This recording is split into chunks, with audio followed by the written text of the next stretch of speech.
Good afternoon, everyone. It is 2 o'clock. Let's get it started.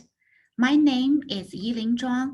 I am the Water Resources Regional Specialized Agent with University of Florida Institute of Food and Agriculture Sciences. And the acronym is UFIFS extension. My office is located in Apopka, the Mid-Florida Research and Education Center. Before we get today's webinar started, I have a couple of poll questions I want to launch, and so I can have a good understanding who the audience are. Let me see the first one. So the first one, as you can see on the screen, is this your first Zoom experience?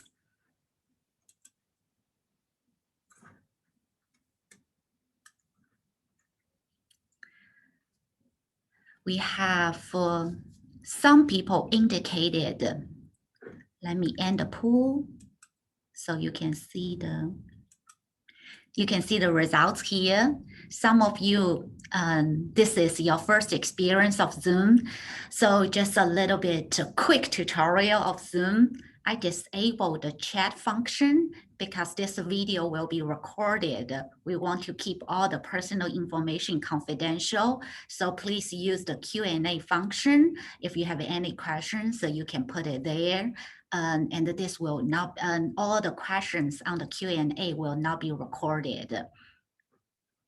And I see someone has the hand up. So if you have questions, so you can also put in the chat box, put in the Q&A session.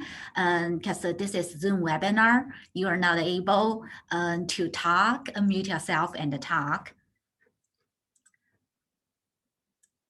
Stop sharing. And I have a second question here. The second question here is, are you living in Florida?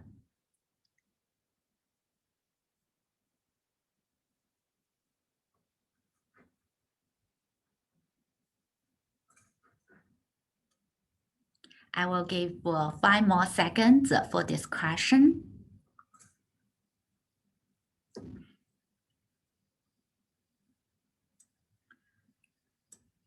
And let me share the results here. So most attendees are watching this webinar from Florida, and you live in Florida, which is great because the information here is tailored to Florida's audience. We do have some attendees from out of state, so some local information you may not apply to where you live, but some general information regarding hard water. So this is still applicable. All right, let me stop sharing the results and we move on. So as I mentioned earlier, and I'm with the University of Florida IFS Extension. So have you heard of Extension? So if not, Extension is a partnership between states, federal, and county governments to provide scientific knowledge to the public. So we have different formats how we deliver the information to the public. We have in-person classes, we have webinars, we have one-on-one consultations, demonstrations, a few days, and etc. It is the information era. With the advancement of technology, we could virtually find anything and everything online. But the question is if this is a reliable source. As a UFIFS extension, we have University of Florida as our support. So we deliver university-based and science-based information. So here is the link of our webpage.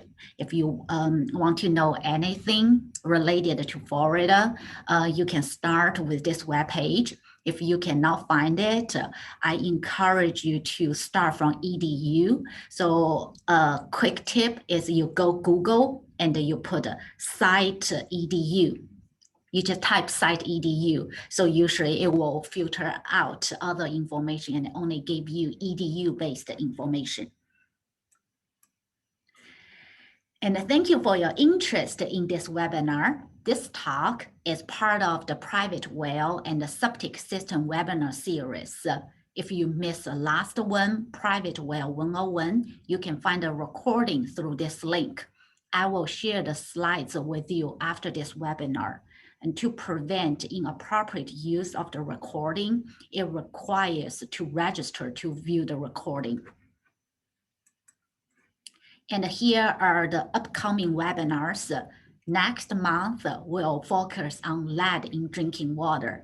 So if you haven't signed it up, highly encourage you to sign the upcoming webinars and to give a more comprehensive understanding of your private wells and septic systems.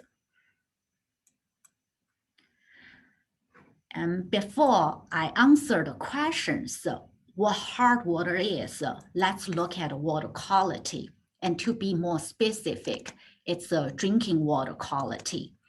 If you receive your water from a public utility, the water superintendent is responsible for the drinking water quality, meeting the EPA, which is the Environmental Protection Agency's standards for drinking water.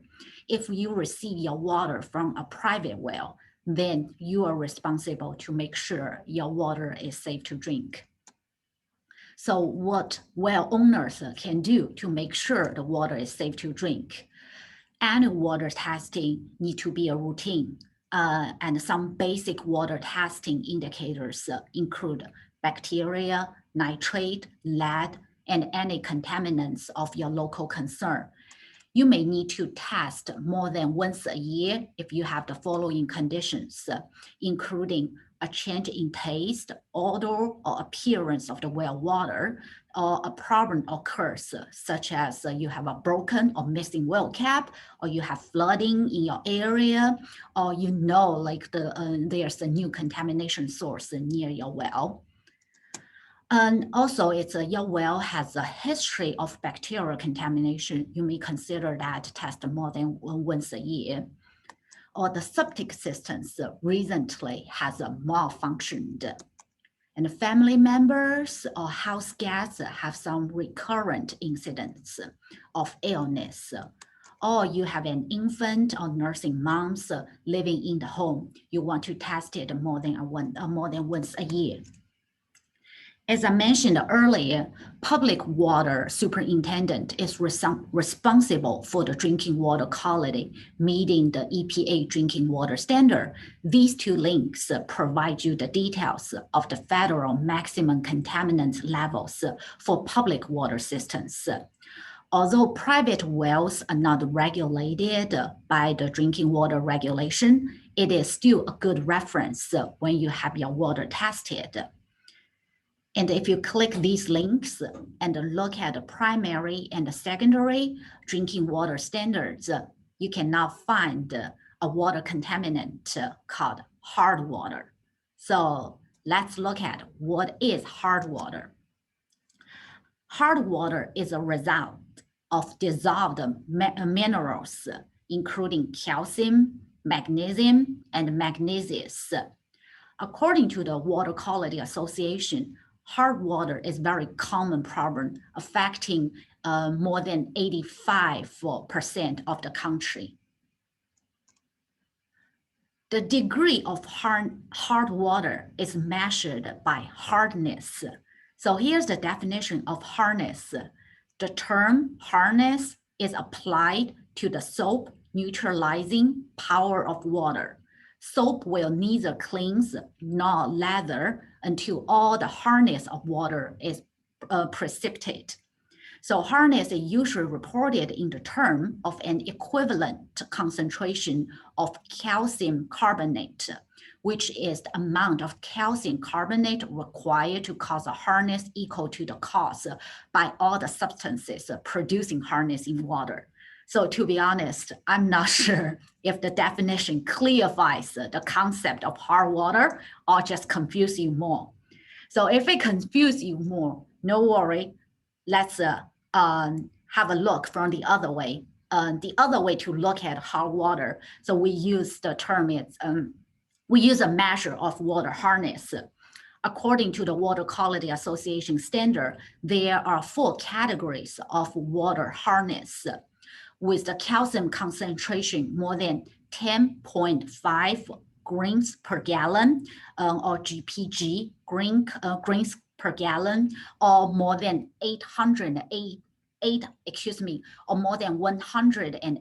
ppm, which is also 180 milligram per liter. So no matter what unit you use, you can see either more than 10.5 grains per gallon or more than 180 ppm, the water is considered very hard.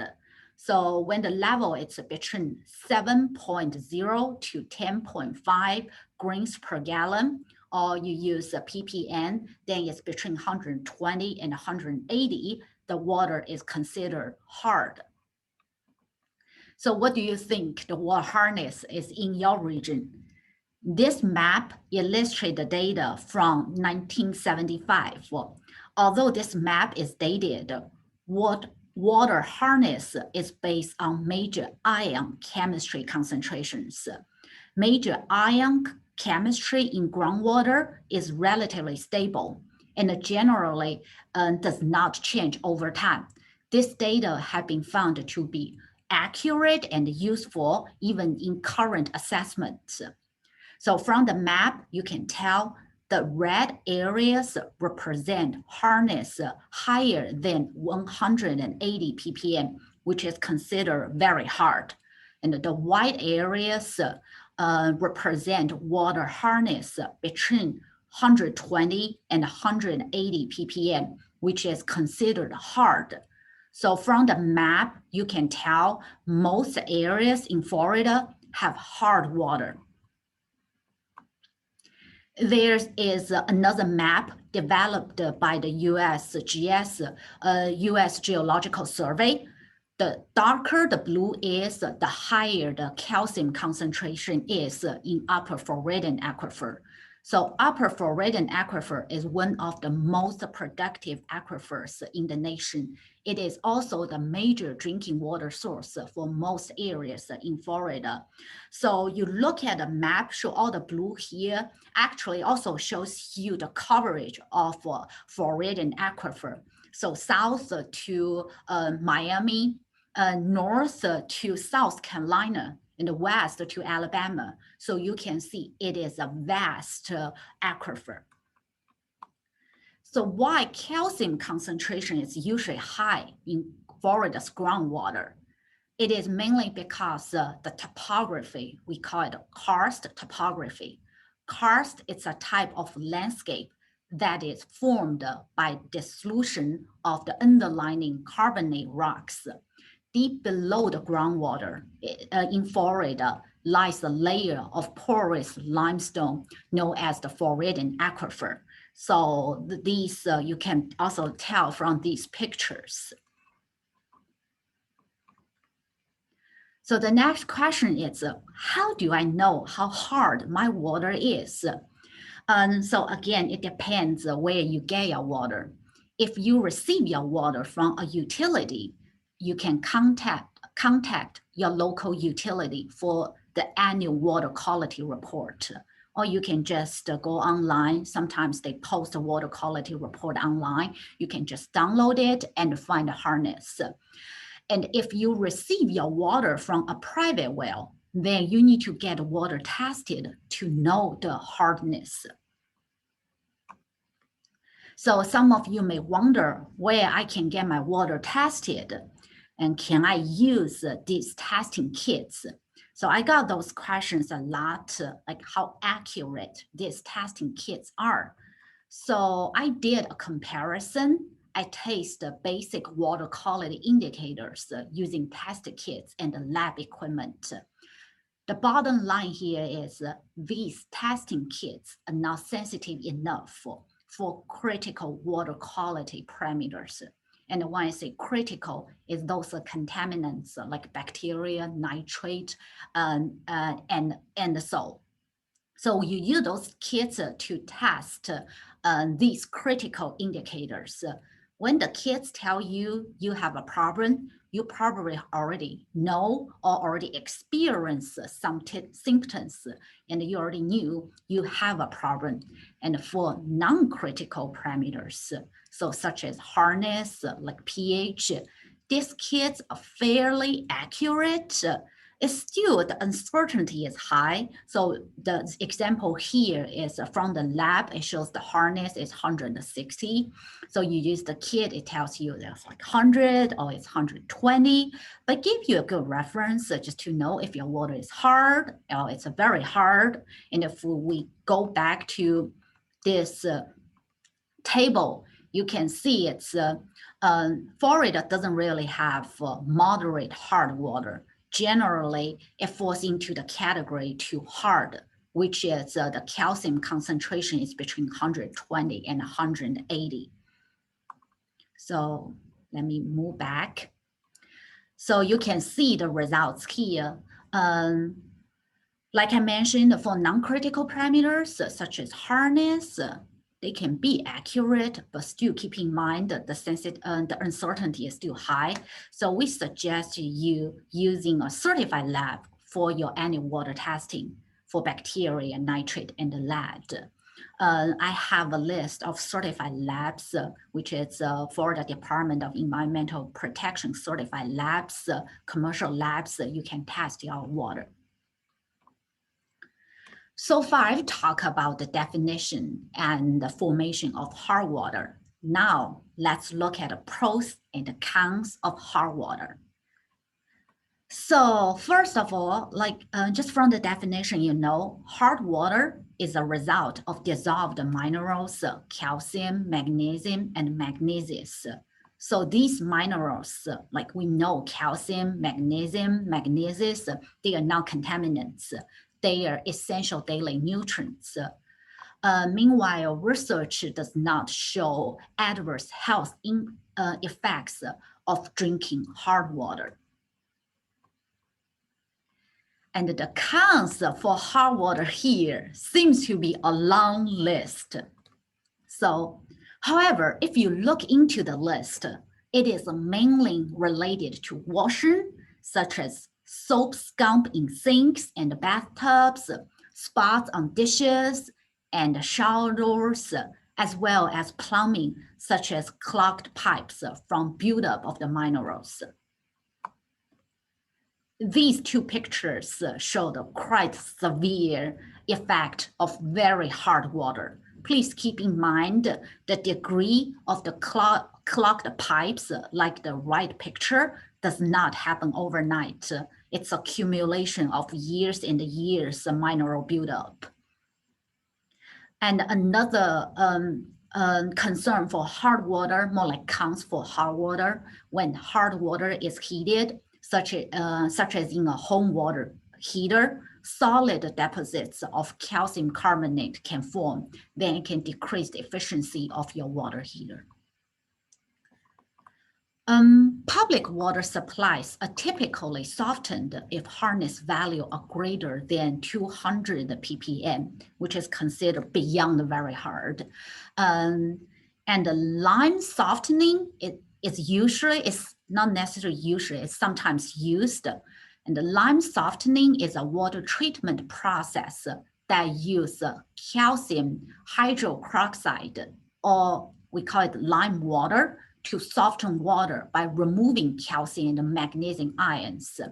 So I took these pictures from my kitchen sink faucet.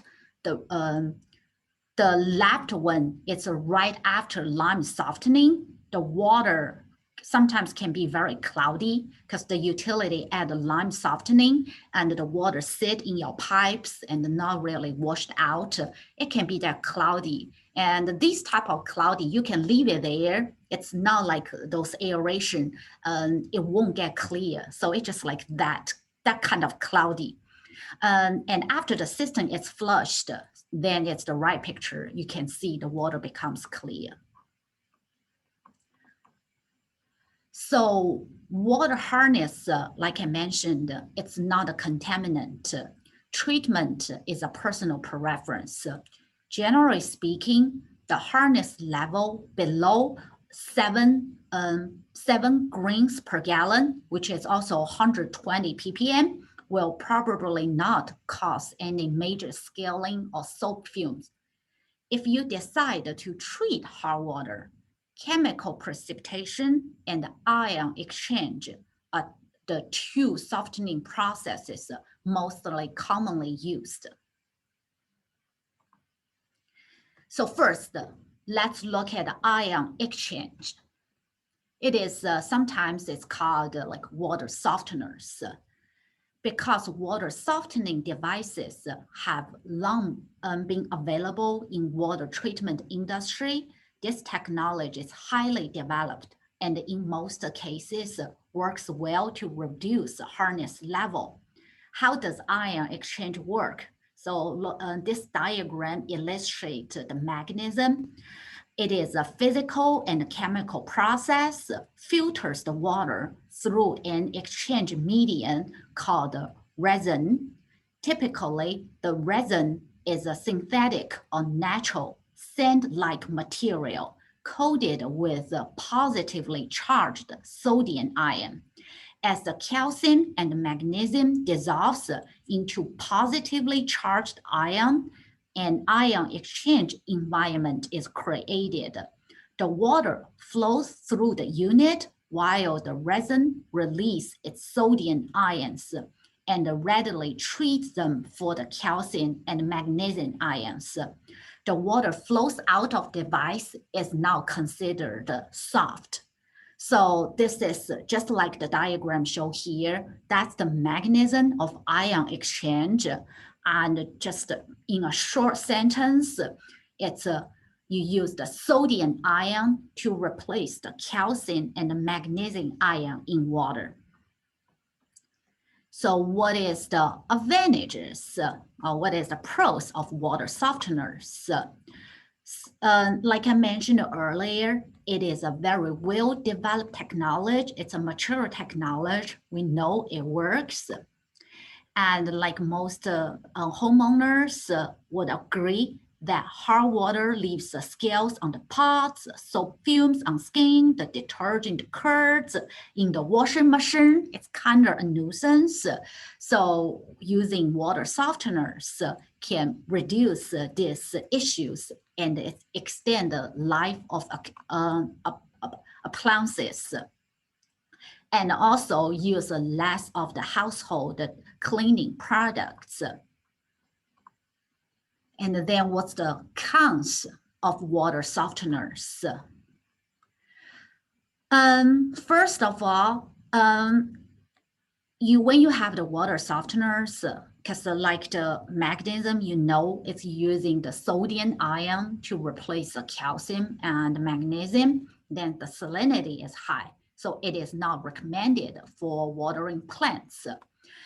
And also it's the maintenance. How are you going to deal with the backwash discharge? Because you know it's loaded with, it's highly concentrated discharge water. And also the major disadvantage of water softening is the potential health risks for people on low sodium diet. So the exchange of hardness minerals for sodium add about 7.5 million grams per quart of each grains per gallon of hardness removed. So another way to think about it, it's when you remove 1 unit of hardness, you add about half unit of sodium into the water. Still, even it sounds a lot of sodium, but even you drink the soft water, it shouldn't taste salty. You can barely taste it, but still you need to be aware of the sodium intake, added sodium intake with soft water. And some potential health concerns here. I find there are several studies here. I'm just going to read it off the slide. Researchers have found that the risks appears lowest when the drinking water contains lots of minerals and highest when the water is soft. So if you are thinking to have a water softeners, probably consider installing a bypass to the kitchen water supplies for cooking and drinking. And the later slides, I will also give you some tips, more like if you've decided to have a water softener, these things that you want to consider. And if you want to read more about the health effects of denaturalized water, I find that this article, this is a peer-reviewed article which reviewed existing studies. It's quite interesting. They compare different health risks like heart disease and cancer. They compare with drinking hard water and soft water, or denaturalized water, demineralized water. All right, let's move to the next one. That's also softened water may increase the potential for leaching heavy metals from the pipes. So this is not saying water softeners will contribute to elevated lead or heavy metals in water. So with heavy metals in drinking water, it has to have a heavy metal source first. So if you don't have a source, like you don't have any metal in your plumbing, in your fixtures, then there won't be any leaching. But if you have the plumbing, you have the solder, or the pipes contain heavy metals, with softened water, it will increase the potential for these heavy metals leaching into the water. Remember the pipe, the clog pipe I showed you? So with hard water, it's kind of provide a coat inside the pipe. And when the water is softened, then the coat gets thinner and thinner. So you kind of remove this barrier. And when you have heavy metals, it will be easier to leach into the drinking water, especially the water is sitting there for a while. Then we tend to see more elevated heavy metal concentrations. So these, from the previous slides, you know what hard water is and what water softener is. And if you decided to have a water softener, and these are the questions you need to consider. So the first is how much hardness will be removed. This is you need to ask the sales representative. They will run the test. And I've been talking to some industry people. They don't usually use, for the people I talk with, they don't use ppm. They don't usually use a milligram per liter. They like grains per gallon. So also be aware of some sales their sales techniques, because they may not tell you it's grain per gallon. I have one homeowner call me the other day, and she told me her water is really bad because the company tested, told her the water index is 14. It's really bad. And after our system, your water index is 7, is significantly lower the contaminants.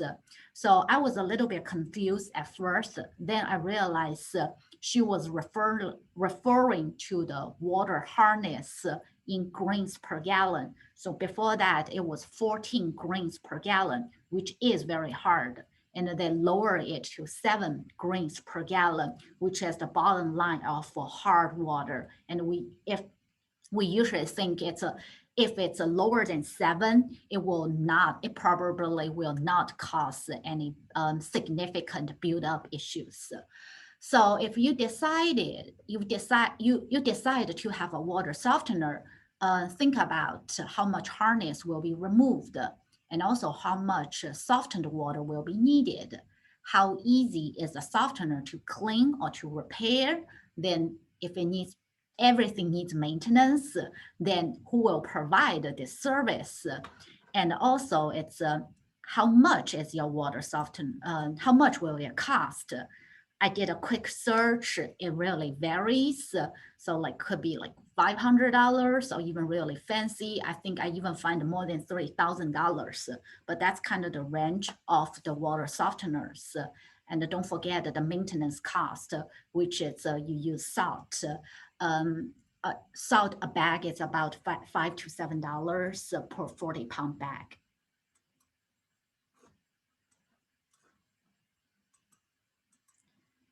And some more questions to consider is, like I mentioned, water softeners are a very mature technology. So there are so many brands and models of ion exchange unit you can find on market, but all essentially they perform the same because it's ion exchange. The add-on is just the extra features. So some it's like if it's automatic regeneration or you can program it, it's more for the convenience, not necessarily it's for the whole mechanism because we know inside it's ion exchange, which use sodium to replace calcium and magnesium. And recently, I've seen some systems, instead of using calcium, they use potassium as the resin. So it's using potassium ion to replace calcium and magnesium ion. Also keep in mind, because the potassium, it's a vitamin, it's also a mineral, essential mineral. But when you have any kidney failures, you also want to be aware of the elevated potassium intake in your diet. And more, another thing to consider is maintenance. So like I mentioned, everything needs maintenance. No matter which model you choose, they all need to be properly maintained. So if you are on public utility, like public water supply, you may not need to worry too much because if it's a private wells, then you have some sediments. Then when the raw water supply is very cloudy and has some sand, has some other sediments, it may clog the resin with the mud and clay. So you may want a filter first. Make sure the water, the turbidity of the water is not that high. And also the bacteria and the fungi may also form in the resin. So these are some like maintenance issues you may want to consider or you need to know before you purchase this system. Then other than ion exchange, like I mentioned, ion exchange has been around for more than 50 years. It is a very well-developed technology. And something, but like I reviewed the pros and cons. So alternative to ion exchange here, it's two types of chemicals used to soften water, mainly for home laundries. So you can use cell soda or calgon. And if you use cell soda, it's a little bit different how these two chemicals work because cell soda combines with calcium and magnesium to form solid particles. So these particles settle out with particles of dirt during washing. Using precipitating additives such as cell soda may not fully clean your laundry because solid particles may cling to fabric. And another chemical is a calgon. So it's similar, it's also combined calcium and magnesium. It forms compounds that stay in the solution, so it doesn't settle. And use this non-precipitating additives has a negative environmental effect because usually this type of chemicals have high phosphate content. And we know elevated phosphorus content can cause algae growth in local waters.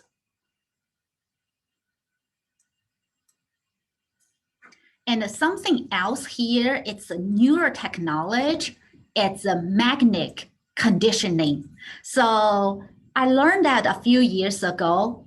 This is a permanent magnetic water conditioning devices. What I learned from my homeowners or from sales representative style, they call themselves a conditioner. They don't call themselves softeners.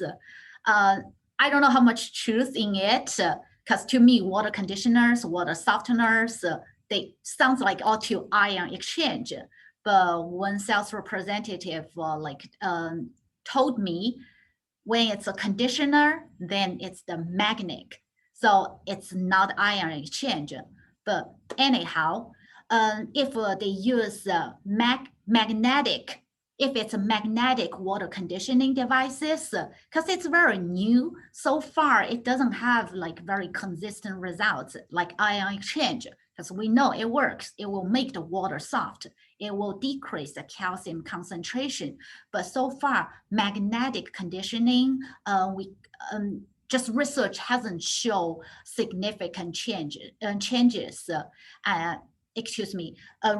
Research hasn't shown consistent performance. Some may work, some may not work. So it's still a technology under development. And something else here I want to show you, I didn't list it all. Also, when you are thinking to purchase a water softeners or any water treatment systems, be aware of this misleading statement. So sometimes it's, I will just read it. I find this online. It said it's a device that is your only solution to pure water, a device that produces water like God made in the beginning, water that will make your hair more silky and manageable, healthier water. So it just, it is very misleading here, especially for hair. I've done some literature review. It's more like a feeling, because when you use a soft water, it gave you a little bit soapy feeling. The first time I use soft water, wash my hands, I feel like I can never keep my hands clean. It always feel like it has some lotion on it. It's a little bit soapy, but it's just the nature of soft water. So it's give you that soft feel, but research doesn't show soft water can improve the condition of hair or skin condition.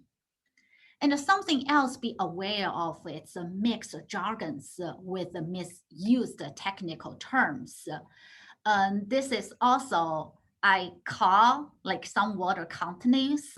So as a consumer, I call them, ask them some questions. I even encountered one experience with one like water company knocking on my door and wanted to test my water. So when they tested my water, they just gave me a tube, probably just 1 liter, or excuse me, one milliliter of water. They tested and shake it to see how, like just change color and told you how dirty your water is. Then when I started to ask some questions, like, what do you mean it's dirty? What's in it? So I find out for those techniques when selling water devices, they don't usually tell you numbers.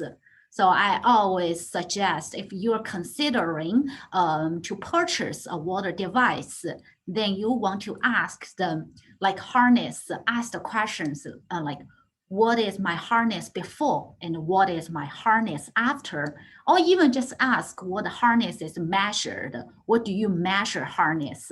It's in the form of calcium or in the form of magnesium. So ask some like the basic questions instead of let them telling you a story too good to believe. I even read one pamphlet. It said they use some space materials and you will never, it doesn't need any maintenance, something like that. So like I mentioned, ion exchange, you know, it's you need to add salt, you need to charge it. So everything need a certain degree of maintenance. Just be aware of this misleading statements. And the purchase, something else add to the purchase consideration. And it's the federal and the state governments do not certify water treatment equipment. There are some associations, professional associations, they are nonprofit and third party. They test the performance of water treatment systems. If you are thinking to purchase one, you can go to their website just to find out if this home water treatment system meets certain industry standard. So the one I often refer to is the National Sanitation Foundation. So they are well established and it's very easy to search on their website. You can also search Water Quality Association's website. Something else to consider is a consumer's reports. So the take-home message here is hard water is a result of dissolved minerals, including calcium, magnesium, and manganese. So we know they are not contaminants. So hardness is not a contaminant. Treatment of hard water is a personal preference and make informed decision. And here is a list of the upcoming webinars. This one, it's the first one is today's hard water. For the upcoming, every month we have different topics. May will be lead in drinking water. April will be lead in drinking water. May is conventional septic systems. June, advanced septic systems, followed by private well and septic systems, care before and after storms. And the last one, I will give you an overview of some common home water treatment systems. And additional resources, UF IFAS extension have not developed fact sheets for private well owners. I find this one is from Penn State. Penn State Extension has created some very helpful fact sheets.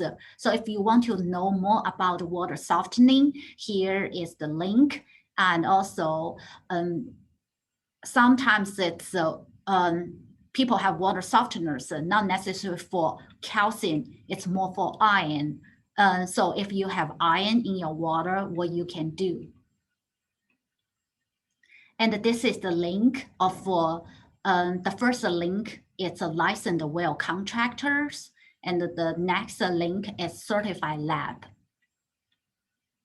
And with that, I will take your questions and comments. So I've seen some questions here. I'm not sure the first question is I assume the first question asks about volume, VOLUE. So I'm not quite certain what that means. If you can give me a little bit more details, I can answer that. And the next question here is, do refrigerator filters make the water soft, or do they do other things? That's a really good question. I get these particular questions a lot. It's I have a filter, I have a refrigerator filter. So what does it do? So the refrigerator filter usually it's an active carbon. So it is a carbon filter. So if still it depends where you get your water. If you get it from public utility, then active carbon filters are very effective to reduce chlorine. So usually people have active carbon filters because they don't really like the chlorine taste. So it's proven active carbons are very effective. I say it's about 70% effectiveness to remove the chlorine taste in the water. On the other hand, if you have a private wells, then it depends. If you have a private wells, I suggest you test the bacteria first. So if you haven't tested anything, test bacteria. Because when your well water has bacteria, then the active carbon filters can become a perfect medium for bacterial growth. So with that thought, it's like I have a filter in the fridge, then my water is clean.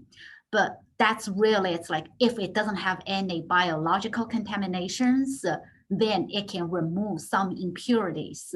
But if your water has bacteria, with that active carbon filter in your fridge where you get your water, you increase the chance of bacteria concentration or bacteria level in your water.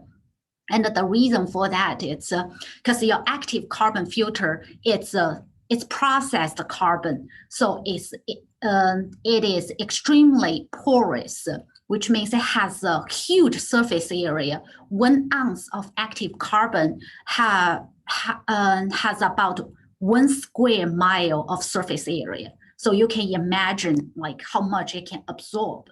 Then when your active carbon filters absorbed in the all the impurities, then you have food source for bacteria and also has water, then really promote bacterial growth. So I will say it's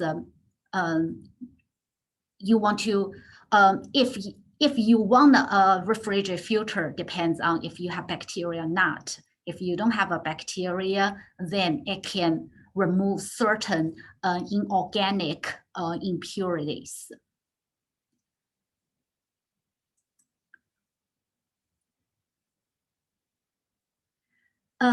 So the next question here is the nutrition facts label on food is in sodium. In sodium, it's in milligram.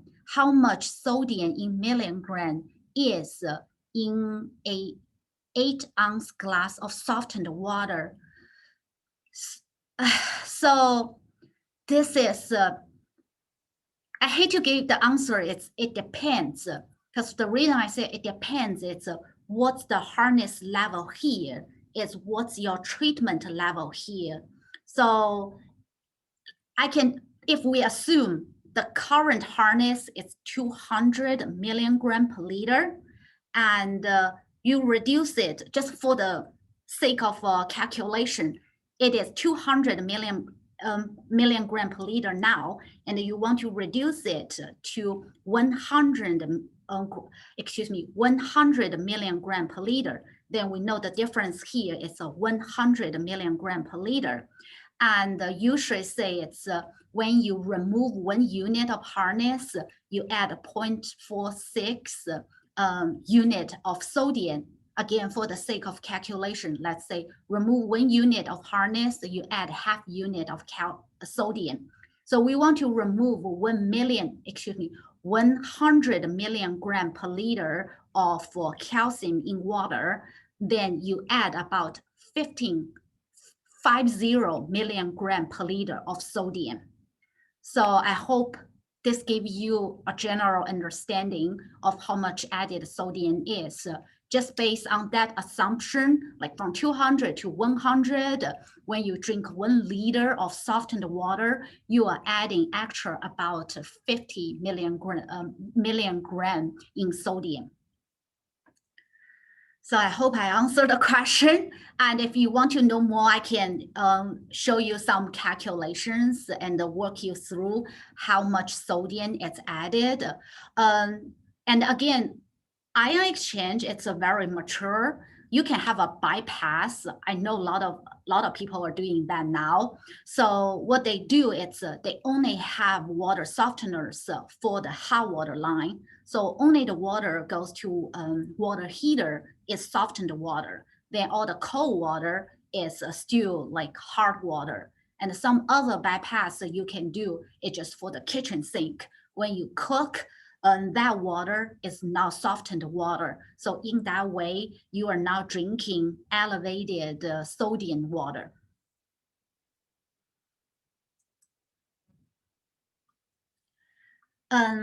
Next question here, it's besides the water hardness, water salinity is also an issue. Have you encountered this problem too? That's a really good question. So we know it's for coastal areas,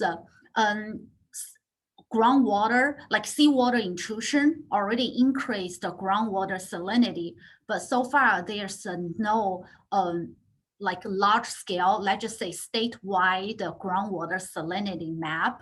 But we know For like one example, it's a Floridan Aquifer, like it's huge, south to Miami. But for people in Miami, they cannot withdraw the water from Floridan Aquifer because of seawater intrusion and the salinity. I believe it's already it's higher than 1,200 million gram per liter, so which is not suitable for drinking water. So they have to withdraw the water from superficial aquifer, which is less than 50 feet deep. Also, since we know it's a shallow aquifer, then it has other contamination concern. That's a really good question about the salinity. We've seen, like I said, there's no statewide map show a good salinity, groundwater salinity, but we see in pockets like those brackish groundwater.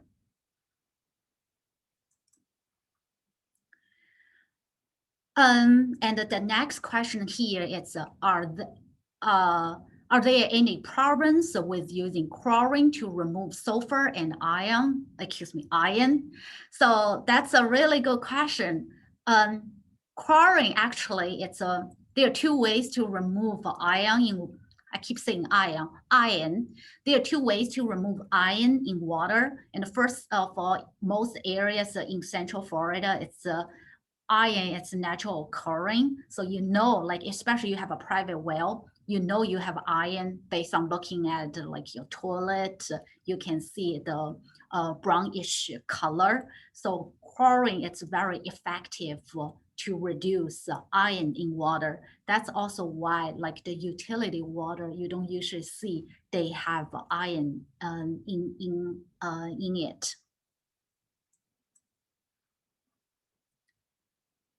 All right. I think I answer all the questions here. And if you have more questions, you can still type in the chat box. But meanwhile, I also have my contact info here. I have my email address. If you have any other questions related to your private drinking wells, do not hesitate to send me an email. After this webinar, I will also send you the slides of today's presentation, also the link to the recording if you want to watch that again. So thank you for your time. And with that, I will conclude today's webinar and hope you all enjoy the rest of your day. So bye now and hope to see you next month.